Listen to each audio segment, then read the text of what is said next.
कर्म से भी भाग बदल जाते हैं। जब भगवान श्री कृष्ण ने सुदामा जी को तीनों लोकों का स्वामी बना दिया, सुदामा जी की संपत्ति देखकर यमराज से रहा नहीं गया और यम भगवान को नियम कानूनों का पाठ पढ़ाने के लिए अपने बही खाते लेकर द्वारिका पहुंच गए और भगवान से कहने लगे कि अपराध क्षमा करें भगवान, लेकिन सत्य तो ये है कि यमपुरी में शायद अब मेरी कोई आवश्यकता नहीं है, इसलिए मैं पृथ्वी लोक के प्राणियों के कर्मों का बही खाता आपको सौंपने आया हूँ।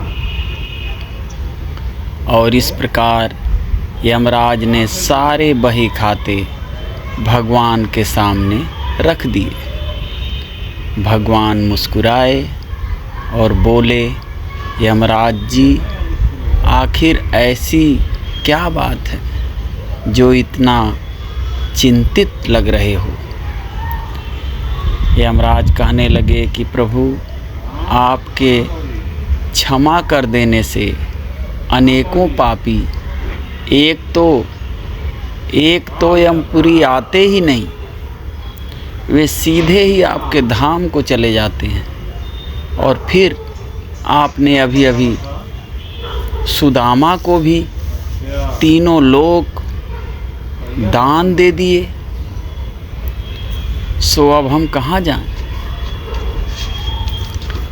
यमराज भगवान से कहने लगे कि प्रभु, सुदामा जी के प्रारब्ध में तो जीवन भर दरिद्रता ही लिखी हुई थी, लेकिन आपने उन्हें तीनों लोकों की संपत्ति देकर विधि के बनाए हुए विधान को ही बदल कर रख दिया है। अब कर्मों की प्रधानता तो लगभग समाप्त ही हो गई है। भगवान बोले कि तुमने कैसे जाना कि सुदामा के भाग्य में आजीवन दरिद्रता का योग है।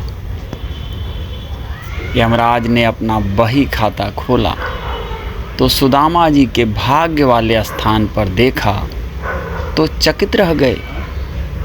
देखते हैं कि जहाँ श्री क्षय संपत्ति का क्षय लिखा हुआ था, वहाँ स्वयं भगवान श्री कृष्ण ने उन्हीं अक्षरों को उलटकर उनके स्थान पर यक्ष श्री लिख दिया, अर्थात कुबेर की संपत्ति। भगवान बोले कि यमराज जी, शायद आपकी जानकारी पूरी नहीं है।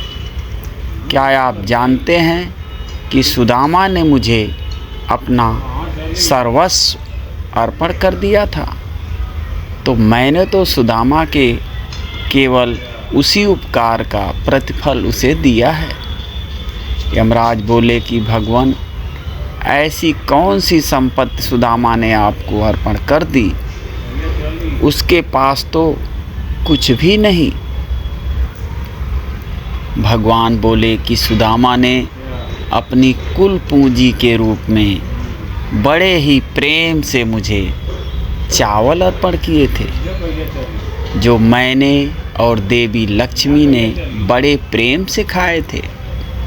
और जो मुझे प्रेम से कुछ खिलाता है, उसे संपूर्ण विश्व को भोजन कराने जितना पुण्य प्राप्त हो जाता है।